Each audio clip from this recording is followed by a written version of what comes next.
O beabá da sustentabilidade.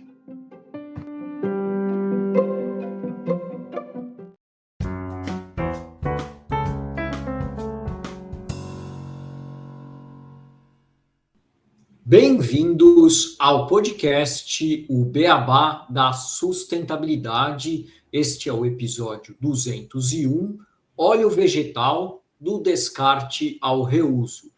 E para falar desse tema aqui hoje no podcast, eu e o Renato Gatti, a gente vai receber a Aline Lazarotto, que é coordenadora de sustentabilidade da ABIOV, a Associação Brasileira das Indústrias de Óleos Vegetais. Tudo bem, Aline? Tudo bem, Renato? Como é que vocês estão?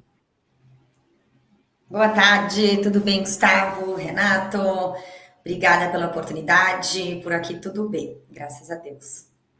Olá, Gustavo. Olá, Aline. Muito prazer receber você aqui no Beabá da Sustentabilidade, receber vocês da ABIOV. Com certeza a gente vai falar de um tema que a gente explorou pouco aqui e que o pessoal vai gostar muito de escutar um pouquinho mais de quem é especialista aí no assunto. E a todos que estão aqui nos escutando e nos vendo, meu olá. E vamos fazer um episódio maravilhoso. Engraçado a gente não ter conversado desse tema, sendo que eu trabalhei bastante tempo em indústria de óleo, né? É uma das coisas, né, de ferreiro e Casa de ferreiro, espeto de pau. espeto de pau, exatamente. Bom, Mas é um tema, de fato, pouco explorado, eu acho, assim, né? No âmbito de logística reversa, de resíduos em geral, a gente vem buscando também dar mais luz a esse tema, que realmente é muito importante. a gente vai falar hoje sobre o óleo vegetal, né, que é um produto que muitas vezes é negligenciado quando o assunto é o descarte correto. Esse produto é utilizado em frituras, preparos culinários, e ele é essencial na cozinha, mas o seu descarte incorreto pode causar sérios danos ao meio ambiente. Quando ele é despejado na pia, ele vai contaminar a água, entupir encanamentos e prejudicar a vida aquática. Mas para a gente transformar esse desafio em oportunidade, a gente vai ter hoje nessa conversa a Aline Lazarotto nos guiando. E, bom, Aline, só para começar, né, fazer a primeira pergunta, nos conta primeiro um pouco mais sobre a ABIOV, qual que é o papel dela no setor de óleos vegetais, como é que a associação trabalha para prover práticas sustentáveis na indústria. Legal, obrigada, Gustavo, novamente. A ABIOV é uma associação, já existe há mais de 40 anos, um pouco mais velha que eu, inclusive. Atualmente nós representamos 20 empresas do grande complexo soja, que a gente chama, mas não só de soja, né? Então, as indústrias, as empresas trabalham com soja, com outras oleaginosas também, seja girassol, milho, canola, né? Então, desde da extração, do beneficiamento da soja, da exportação, no beneficiamento para o farelo, para o óleo vegetal, né, comestível, que a gente vê nas prateleiras, e biodiesel também, né.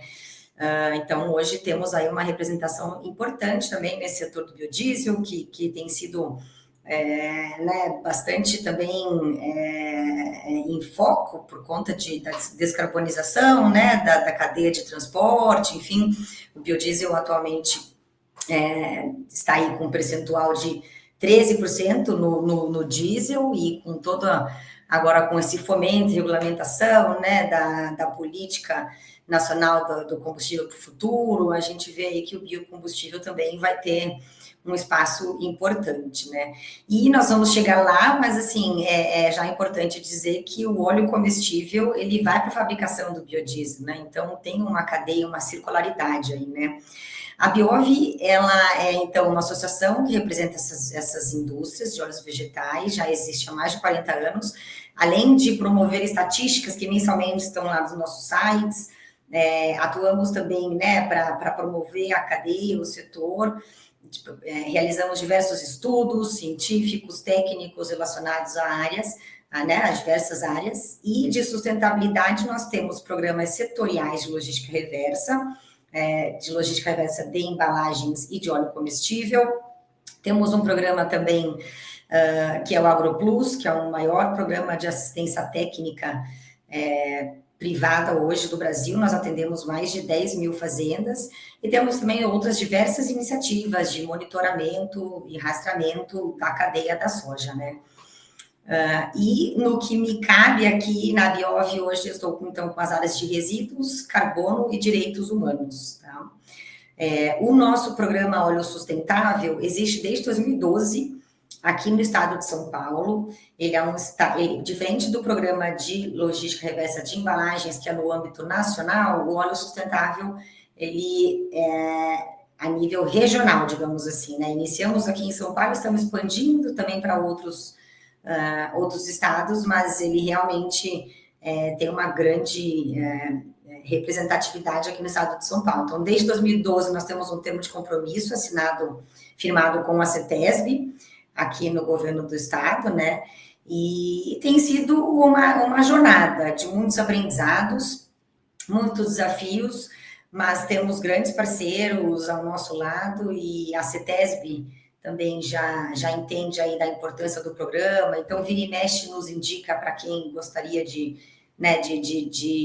começar uma logística reversa de óleo, para quem tem a necessidade, né, seja obrigação legal ou por uma questão de estratégia ESG, né.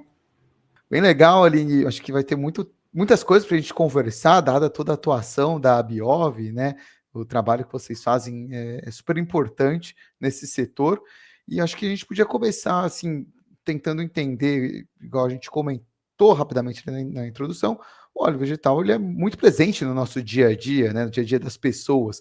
E pensando aqui nos nossos, pessoas que estão nos escutando, nos vendo, quando a gente pensa nesse descarte do óleo, você falou que vocês têm um programa, principalmente aqui em São Paulo, qual que é a forma mais correta de se descartar esse óleo vegetal e quais os passos, né, que todo mundo deveria seguir?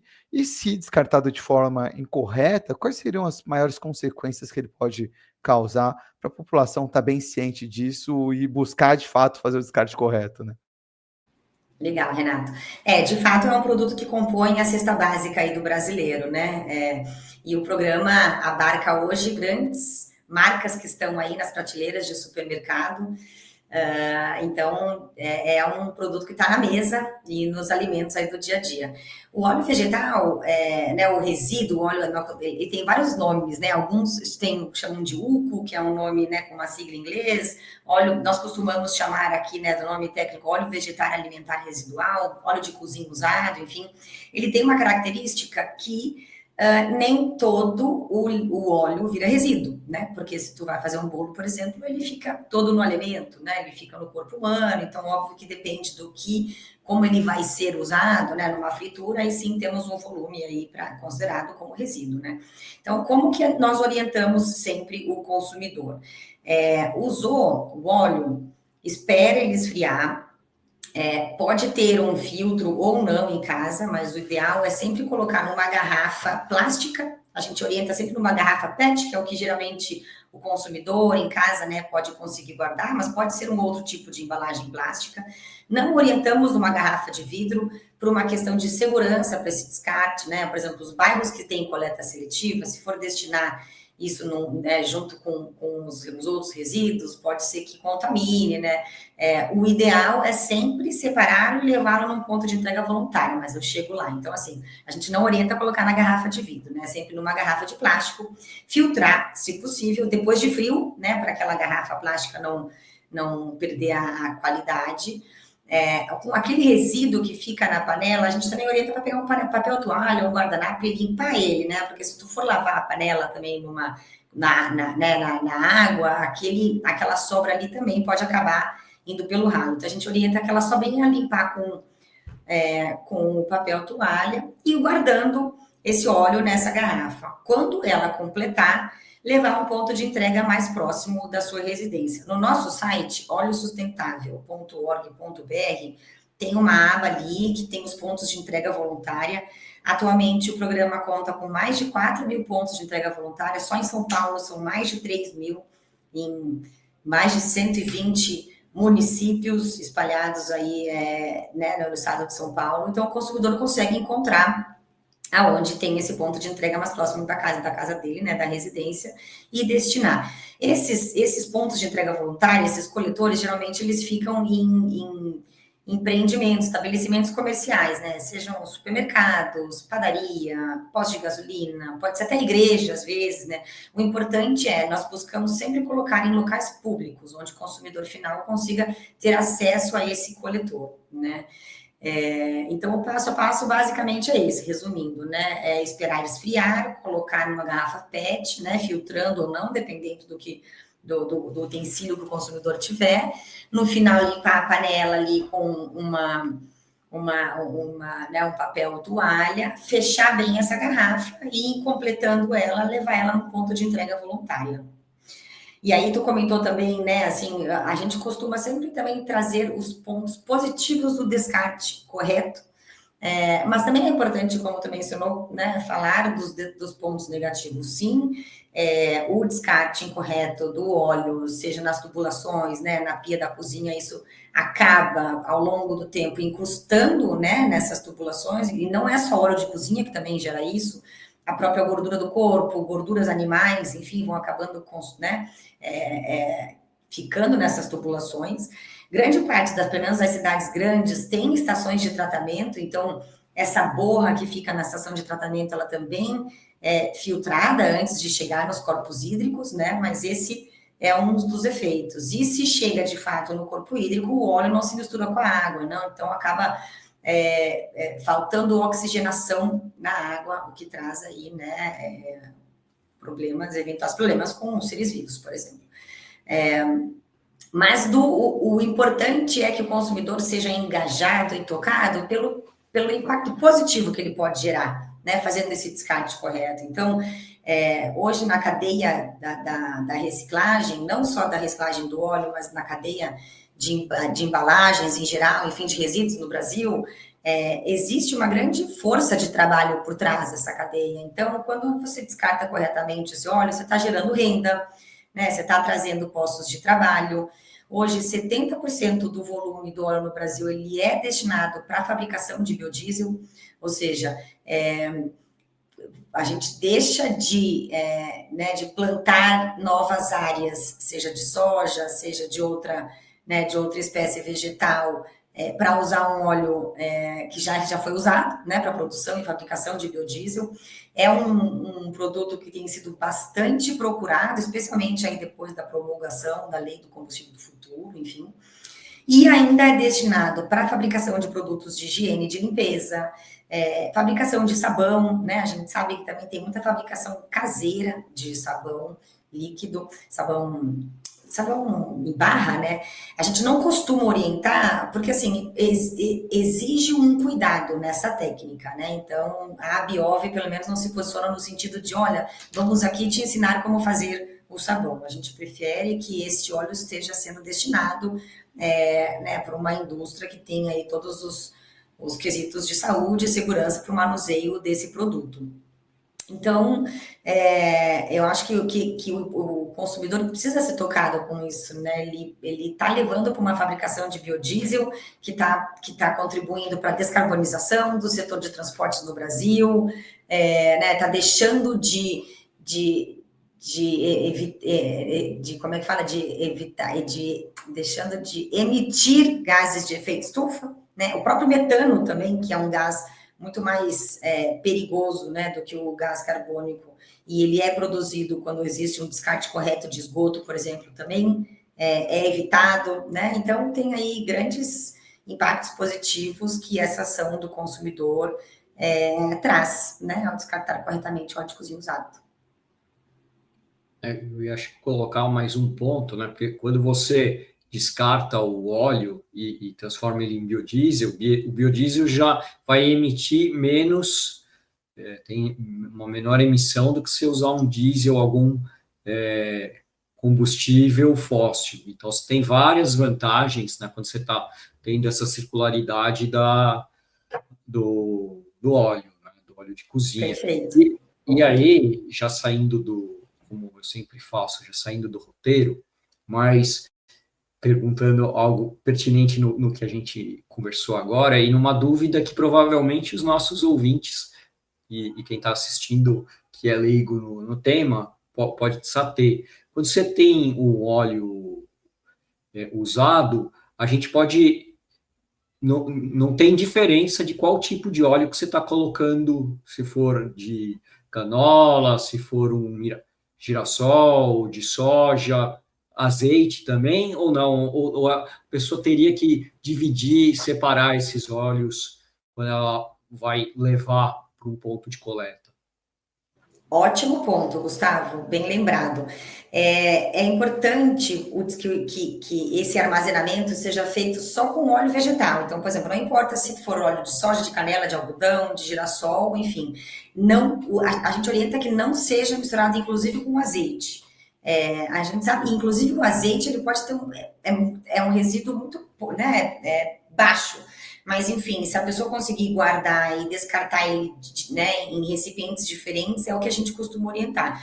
O mais importante de tudo é que não sejam misturados os tipos de gorduras. Então, o óleo vegetal não pode ser misturado nunca, por exemplo, com uma gordura animal, né? Com aquela, sei lá, fez ali um bacon, né? E fritou, e não pode misturar esse tipo de gordura, que de fato isso inviabiliza a reciclagem da matéria-prima, né? Então, é importante sempre manter os óleos vegetais, independente do tipo, né, armazenado em um recipiente, azeites em outro e origem animal em outro. Só mais uma dúvida nesse aspecto, e a margarina, que é de origem vegetal, pode ir junto ou não? Também não. Tá, ótimo. Porque ela tem uma densidade diferente quando ela esfria, né? Por mais que quando ela esquenta ela fica ali líquida, quando ela esfria ela tem uma outra característica. Então a gente orienta que Sim, ela seja... parece um sabão, né? De tão duro que ela fica. Muito bom. Então, os óleos vegetais, se a gente pegar soja, canola, esses óleos que vendem na garrafinha, que usa para fritura, esses poderiam misturar mais azeite de um lado, margarina não, e gorduras animais, né? Tudo separadinho, só trazendo, vendo se eu entendi direito e resumindo aqui, né, Aline? Muito bom resumo.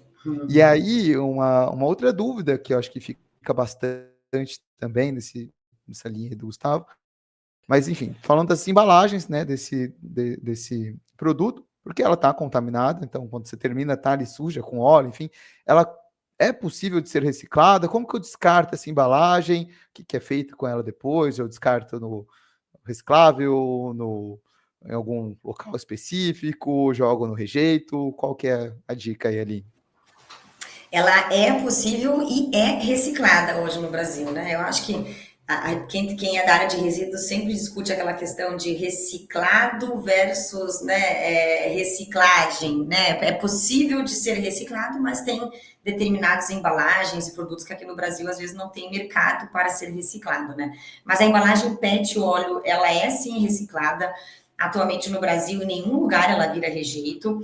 Independente se ela chegar, né, via um sistema de coleta seletiva numa organização de catadores, por exemplo, essa comercialização ela é realizada. Geralmente eles acumulam essa embalagem com fardos diferenciados, né? Então, assim, a embalagem PET óleo não vai ficar no mesmo fardo para vender com um fardo de PET transparente, ou, né, eles sempre separam o transparente daquele colorido, né? E do óleo, então, é a mesma coisa. Mas ele é comercializado, hoje a gente sabe que ele é vendido por um preço menor, né? Justamente por ter esse resíduo, tá? Mas a indústria de reciclagem recebe e aceita este tipo de embalagem hoje e também recicla, né? Então, esse PET óleo, quando ele for destinado para reciclagem, ou ele vai virar novamente uma embalagem PET, ou ele vai para as outras indústrias, né? Hoje, 56% das embalagens PET hoje no Brasil são recicladas, ou seja, tudo que é colocado no mercado, 56% estão sendo atualmente reciclados. A maior índice, né, quando a gente fala de plásticos hoje, é o PET. Então, tem destino e a gente sempre orienta, coloca né, para os recicláveis. E eu sempre costumo dizer também, né, nas minhas orientações, assim, na dúvida, coloca no reciclável, sabe? Se chegar numa organização de catadores ou em algum operador privado, ele vai fazer a triagem lá e se for o caso, ele vai pegar esse produto, essa embalagem, e destinar para resíduo. Mas, na dúvida, em qualquer quesito de embalagens, desde que estejam minimamente limpas, né, a gente orienta para que descarte junto dos recicláveis. Outro dado interessante também é que, para a reciclagem do PET, hoje tem algumas dificuldades para a indústria, né? O PET óleo, ele está em 4º lugar para essa dificuldade, né? Então, aquelas embalagens PET que tem toda o rótulo nela, aquilo dificulta muito para a reciclagem, para o processo de reciclagem, porque a embalagem pesa, enfim, então aquilo está em número 1. Em segundo lugar, são aquelas embalagens escuras, né? Pretas, enfim, que também dificultam a reciclagem. Em terceiro lugar, a impressão, né, diretamente do rótulo na embalagem, e aí vem o PET óleo, né? Então, a indústria de reciclagem também já encontra maneiras de trabalhar com esse tipo de embalagem, colocando, por exemplo, no final de sua produção, né, para depois fazer uma asepsia, uma limpeza, mas ela é realizada. Hoje no Brasil, é o que a gente sabe, e a gente vem trabalhando, né, desde 2012 com operadores privados, com organizações de catadores, a gente sabe que não vira rejeito, né? A embalagem PET, ela é sim comercializada. Muitas vezes por um preço menor, às vezes a cooperativa não consegue vender para o mesmo, comprador, mas ela é sim destinada hoje para reciclagem também. E é só mais uma curiosidade com relação a embalagens PET, inclusive acabou de sair o censo da ABPET, que é a Associação Brasileira das Indústrias de PET, eles soltam um censo da reciclagem a cada 2 anos, em breve vai sair. Hoje, as indústrias que mais utilizam, né, o PET para reciclagem é a indústria de alimentos, né, de bebidas, na verdade, alimentos não, basicamente refrigerantes, enfim, né, automotiva e têxtil também. Então, hoje são as 3 maiores indústrias aí que utilizam o PET para reciclagem. Só mais uma curiosidade e barra pergunta complementação, que você falou na dificuldade ali, você não falou daquelas termoformadas, né, de uva, de ovo, que aquilo lá para reciclar, infelizmente, é muito difícil. Acho que seria o primeiro lugar, inclusive, de dificuldade de reciclagem, quando você comentou. Mas. É que tem algumas que são de PET, né? Você está comentando das que são de PET ou as que não são de PET? Não, as de PET, que mistura com PS às vezes, né? E dificulta a triagem, enfim. Sim, dificulta mesmo. Mas uma curiosidade que eu espero que chegue logo ao Brasil, que é uma coisa que eu estou trabalhando no meu mestrado, que é a reciclagem química do PET. Tem desenvolvimentos muito bons lá fora e espero que chegue logo aqui, porque vai possibilitar a reciclagem de praticamente todos os tipos de material PET. Mas o tema aqui a gente não vai se estender muito, a gente está falando mais do óleo do que do PET, né? Esperamos também que chegue. Vai chegar, espero que logo a gente tenha isso, que aí o problema basicamente acaba, é só estruturar certinho as logísticas e coleta, né? Boa. Bom, e voltando ao óleo, né, e a Abiov, né, em relação ao óleo e a educação, né, da população sobre esse descarte, quais que são as iniciativas que vocês têm da Abiov nesse sentido de educar as pessoas, a população em geral, a fazer esse descarte de forma correta? Legal. Acho que esse é o principal desafio que nós temos, né? Como chegar no consumidor final, né? Porque quando a gente fala do resíduo do óleo, nós temos o óleo residual, né, vegetal, nos grandes geradores, que são de fato onde estão os grandes volumes, restaurantes, bares e comércios, e temos o consumidor final, né? Então, nós costumamos trabalhar nossa comunicação e educação ambiental sempre em 3 pilares: a implementação de um ponto de entrega voluntária, comunicar onde encontrar este ponto, né, ou que ele existe, mas também não adianta só implementar um ponto de entrega voluntária, um PEV, sem comunicar, e não adianta também educar o consumidor, né? Então, nós temos diversas campanhas de educação ambiental para trazer e dar luz a esse tema e para que o consumidor, né, tenha essa consciência e que chegue essa informação para ele, né? Então, primeiramente, nós trabalhamos nas nossas redes sociais, tanto no do óleo sustentável quanto do Encicla. Estamos hoje no Instagram e no Facebook. O nosso site, do oleosustentável.org.br, também tem diversos materiais ali de comunicação, de educação ambiental, inclusive os nossos pontos de entrega voluntária. Alguns dos municípios parceiros, inclusive, colocam nos seus websites também os pontos de entrega voluntária do programa dentro do site dos seus municípios, para que seus munícipes possam ter acesso.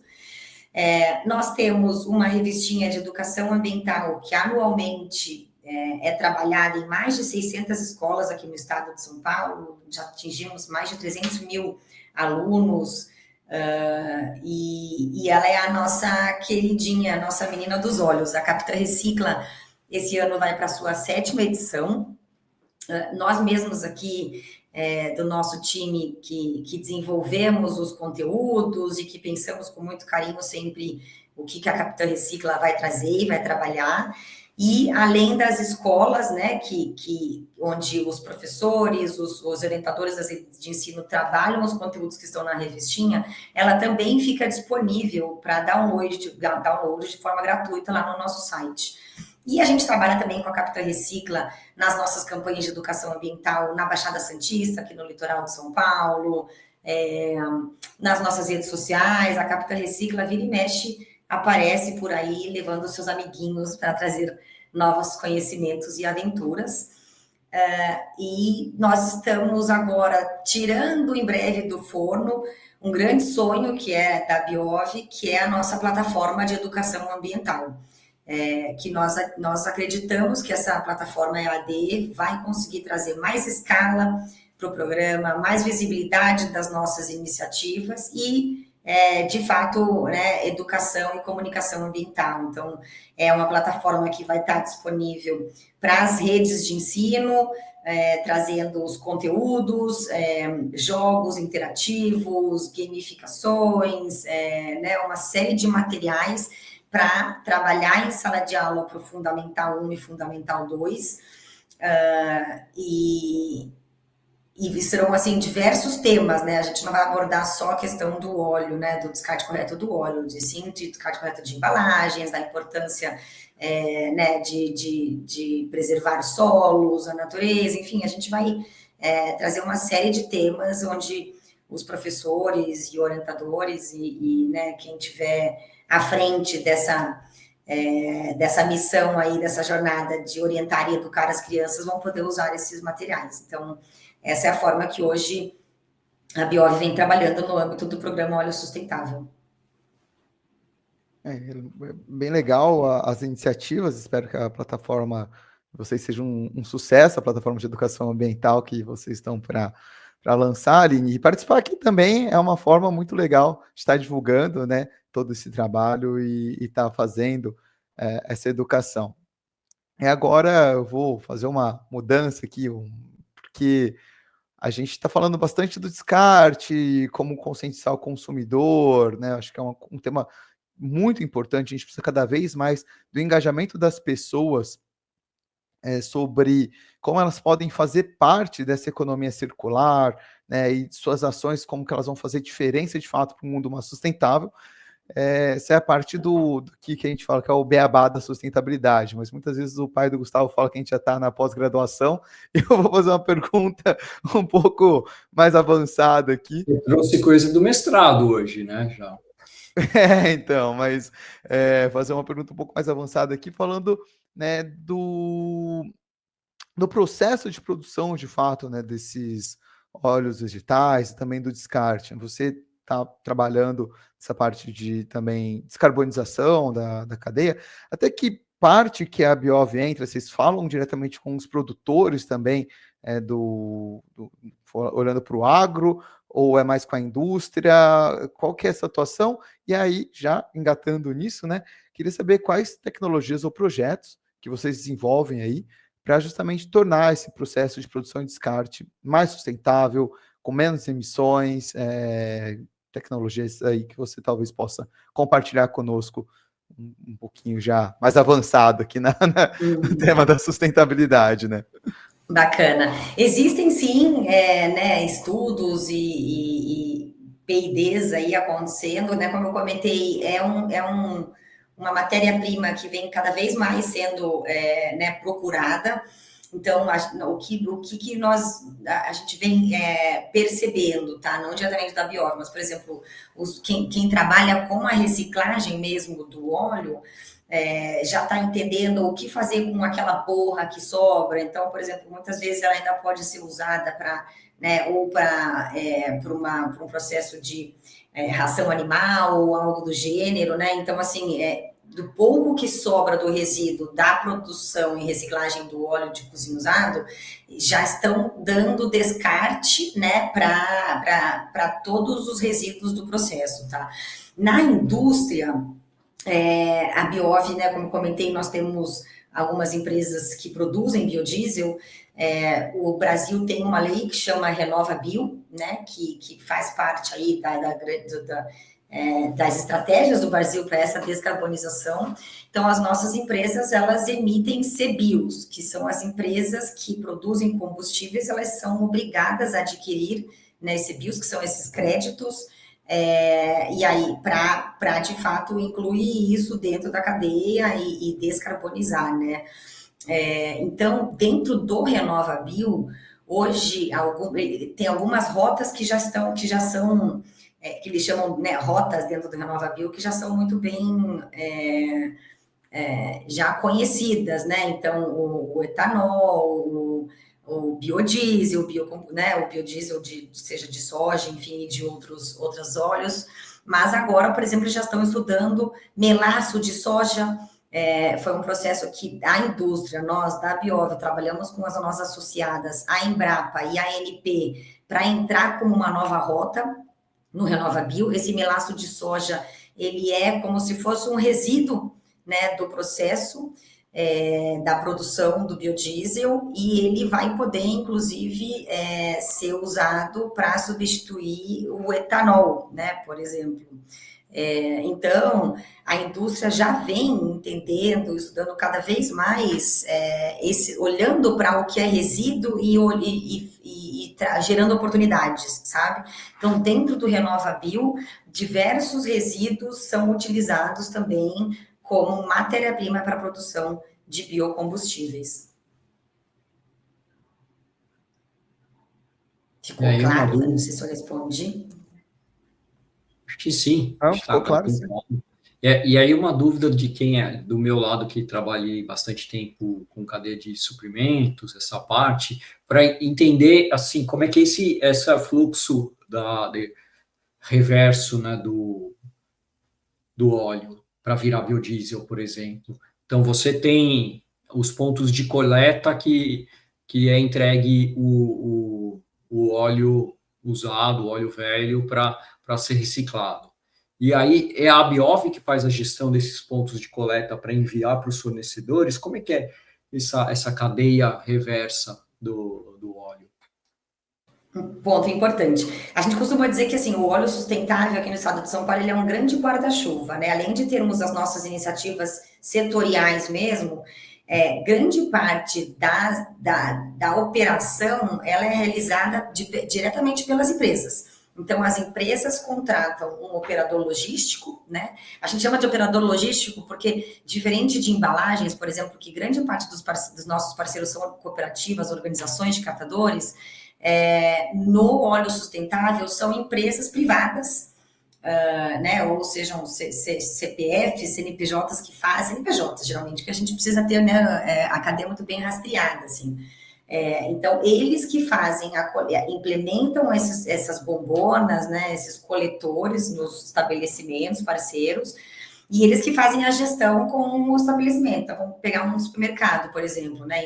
Eles implementam, colocam lá todos os materiais de comunicação, de educação, orientam os funcionários daquele estabelecimento para que saibam conduzir o consumidor em caso de dúvidas e fazem essa gestão. Então, por exemplo, se a bombona encheu, o estabelecimento vai avisar, né, empresa X pode vir aqui retirar o óleo, né? E aí eles sempre informam no final do mês, né, por forma de relatórios, né, enfim, e notas fiscais, qual que foi o volume né, retirado, destinado para reciclagem. Então, eles fazem tanto a coleta em estabelecimentos, né, comerciais, alguns parceiros também fazem coleta porta a porta. Aqui no estado de São Paulo a gente vê que é muito comum, né, ter aquele carro do óleo, né? Então, assim, Eu eu morava costumo num dizer que prédio em São Paulo que tinha a bombona o lá, coletor.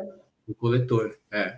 E trabalhava, só que aí eu trabalhava na empresa que fazia óleo, então tinha também o coletor no escritório, mas, Ah, mas que eu tinha legal. tanto em casa quanto no escritório. E aí, assim, nós temos esse rastreamento da cadeia, mas o que nos cabe até essa ponta, né?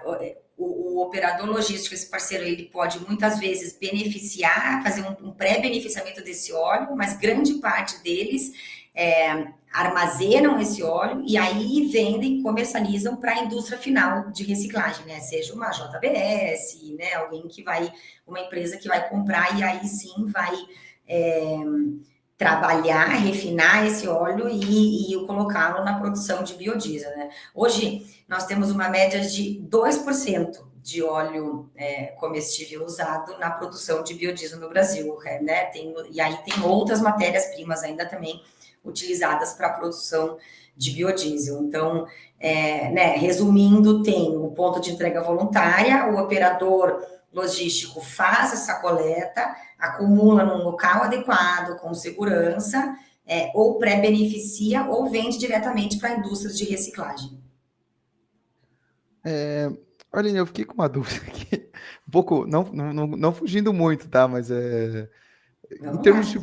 em termos de volume, quanto que hoje de óleo que é coletado no estado de São Paulo e mais ou menos pensando nessa destinação, tantos por cento é biodiesel, tantos por cento é outros. Vocês têm Então, esses dados? a gente tem os dados do nosso programa, né? Então, só no ano passado, por exemplo, nós coletamos mais de 1 milhão de litros de óleo comestível usado. Mas é o que eu comentei antes, né? Isso a gente está falando só do consumidor final. Grande parte desse óleo que também é colocado no mercado vai para esses grandes geradores. E os grandes geradores, por lei, eles são obrigados a destinar os seus resíduos de forma independente do serviço público de limpeza urbana, né? Então, um restaurante, um shopping, ele é obrigado a contratar, né, ou doar o óleo dele para uma empresa, né? Então, este óleo não está entrando na nossa rota, né? Mas a gente sabe que ele está sendo destinado hoje para a indústria de reciclagem, sabe? Ah, legal, bastante. É um volume já bem, achei um número bem considerável já o que você Dá trouxe, mas trabalho. imagino o trabalho que deve dar, porque até mesmo pensando na gestão, né, do transporte desse material, né, que é um produto que acaba entrando ali como um produto perigoso, né? Tem seus riscos de cair na natureza, enfim, então tem todo um trabalho que tem que ser feito, vocês fazem isso com maestria, de todo o cuidado do ponto de coleta até o local de chegada, né, uma responsabilidade muito grande, então um trabalho bem legal que vocês fazem. Na classificação agora eu não lembro se é do IBAMA ou ABNT, agora me fugiu da cabeça, mas ele é considerado um resíduo não perigoso, né, de classe 2, mas de toda forma tem que ter, né, é preciso um manuseio correto, né, Uhum. um vazamento apesar da gente nunca ter visto, tá, ao longo desses 15 anos de programa, algum vazamento em alguma bombona, assim, mas se acontecer pode escorregar, enfim, né, ele tem um certo risco e precisa, sim, de cuidado de manejo, né. Sim, sim, não, mas bem legal. Eu imaginava que era um resíduo classificado como perigoso, mas eu não tinha conhecimento, né? Isso daí é zero conhecimento da classificação total desses resíduos, né? Mas Agora já bom, sabe. agora eu já sei, então estamos ciente aí. Bacana. E você quer fazer alguma pergunta, Gustavo? Senão eu vou seguir aqui. Não, é sua vez agora, né? Não, tá. E aí, até pensando já encaminhando aqui para o final da nossa conversa, né? Porque eu comentei, né, a gente tenta reservar aí dentro do tempo que nos falta. A gente falou bastante do envolvimento do consumidor, né? Acho que é um tema de suma importância aqui, e você falou das ações de educação ambiental, mas pensando além da atuação aqui que vocês têm hoje no estado de São Paulo para o descarte desse óleo, né? As embalagens vocês estão no Brasil inteiro, mas do óleo em si, como que você vê que a população pode se envolver mais nessas ações, tanto do descarte do óleo, tanto de sustentabilidade de uma forma em geral, para que a gente possa ir construindo cada vez uma sociedade melhor, assim, e como que eles podem buscar, às vezes, até mesmo vocês, para tirar dúvidas, pô, estou querendo que o programa chegue aqui no meu estado, como que eles podem se envolver para que isso, de fato, possa se concretizando e construindo cada vez uma sociedade um pouco mais sustentável. Sim. O consumidor é a chave principal, é o ator principal desse processo, né? Assim, porque por mais que tu pode ter um sistema completamente pronto para receber um óleo, se o consumidor não fizer a parte dele, não vai funcionar, né? Então, assim, é muito importante esse engajamento do consumidor, sabe? A gente tem visto iniciativas muito bacanas, assim, então eu sempre oriento quando eu converso, seja de forma, né, informal ou formal, se o teu condomínio ainda não tem, né, um descarte do óleo, um coletor, engaje o teu síndico, engaje o seu condomínio para colocar ali um coletor, para encontrar quem possa fazer essa coleta para vocês, sabe? Engaje seus vizinhos, a gente vê diversas iniciativas, assim, em bairros residenciais, que os vizinhos vão guardando os seus óleos com uma pessoa específica e essa pessoa já conhece alguém que vem e busca, né? Então, também trazer essa luz, esse conhecimento, essa importância para quem está no seu entorno, né? Começando assim aos pouquinhos que a gente vai ampliando, né? Então, nas escolas, tenho visto muita iniciativa, assim, de escolas que têm esse interesse, a comunidade escolar é um lugar muito bacana para se começar isso, né? Porque as crianças estão ali ainda aprendendo, engaja a comunidade do entorno das escolas, então as escolas também podem se tornar um local de disseminar esse conhecimento, de receber esse óleo, de descartar ele de forma correta. Então, acho que o consumidor pode, de diversas formas, se engajar mais e conseguir engajar quem está perto dele, né? Eu acho que é o ator principal dessa história. E acho que sim, pode fazer muito mais, sabe? A gente tem que sair um pouquinho ali, né, da zona de conforto, porque muitas vezes tem que buscar informação que não tem direito, né? Mas eu acho que tem bastante coisa assim que pode ser feita.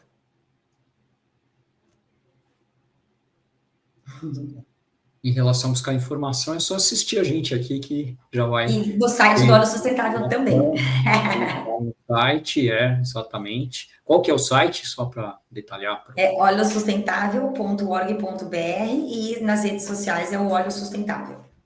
Ótimo, viu? Quem estiver nos escutando, assistindo, acabando o programa, entra lá no site para pegar mais informações. E qualquer dúvida também podem entrar em contato conosco por lá, nas redes sociais, a gente vai estar por aqui para sanar eventuais dúvidas. Excelente, Aline. E qual que seria? Bom, a gente acho que está encerrando, né? Aqui, agradecer a sua presença, deixar uma mensagem final para os nossos ouvintes. E do meu lado aqui, muito obrigado. Foi um prazer recebê-la aqui no podcast. Da minha parte também, eu acho que a minha mensagem final é agradecê-los pela oportunidade. Eu acho que é super importante para o Óleo Sustentável, né, entrar também nesses canais de comunicação. Aqui do lado do programa é o primeiro que estamos, né, entrando, então para a gente foi um super prazer e a gente espera poder nos encontrarmos aí novamente. Agradecemos pela oportunidade, pela atenção e disponibilidade, a gente fica aqui a postos e à disposição de vocês. Bom, maravilha, obrigado Aline, obrigado Gustavo e todos que nos escutaram. Acho que foi um episódio muito bacana, com ótimas dicas aí para quem está tentando ter hábitos mais sustentáveis ou conhecer mais o que fazer com o descarte do óleo e um pouco mais de toda a cadeia. Busquem as redes que a Aline comentou e deixo aqui o meu até o próximo episódio. Obrigado, que aqui o Beabá é sustentável. Boa, podemos parar aqui? Muito bom.